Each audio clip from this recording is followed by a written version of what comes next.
One of the most misunderstood components of any healthcare plan is what happens behind the scenes from a pharmacy standpoint. And most health plans work with a pharmacy benefit manager, whether they know it or not.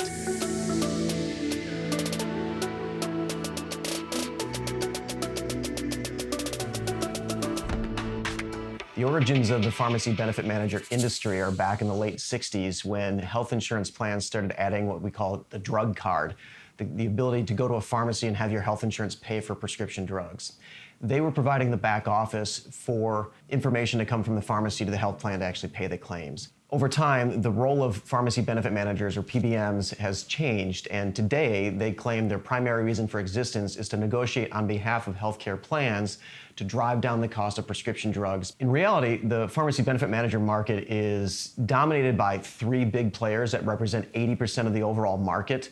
The top 6 largest pharmacy benefit managers, or PBMs, represent 96% of the overall market. They are large multi-billion-dollar organizations actually buying their own health insurance companies now, making billions of dollars every quarter on behalf of American healthcare consumers. Bypassing the PBMs when you're working in a commercial environment is next to impossible. For example, largest commercial health insurance company, United Healthcare, owns one of the largest 3 PBMs in Optum. CVS actually bought Aetna, and Express Scripts merged with Cigna.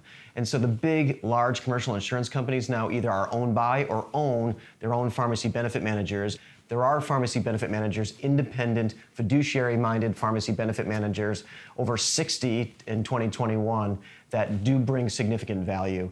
From our perspective, though, the big 6 or the big 3 are more of an impediment to success than anything. As we work with employers to help them reduce their healthcare costs, the good news is that it's pretty simple.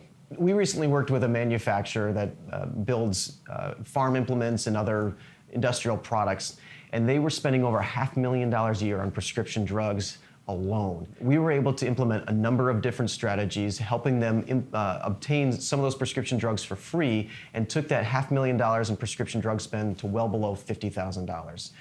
And there were multiple different tools that we used, but ultimately it was using strategies that any commercial publicly traded pharmacy benefit manager would not allow us to use. So we partnered with an independent that was all about partnering with us to help us to structure the plan correctly to take advantage of the free programs that are out there. The 2 ways you can reduce the cost of a healthcare plan is you can either buy less things or pay less for the things that you buy. When you're looking to unpack a plan and do one of those 2 things, the first place to look is prescription drugs.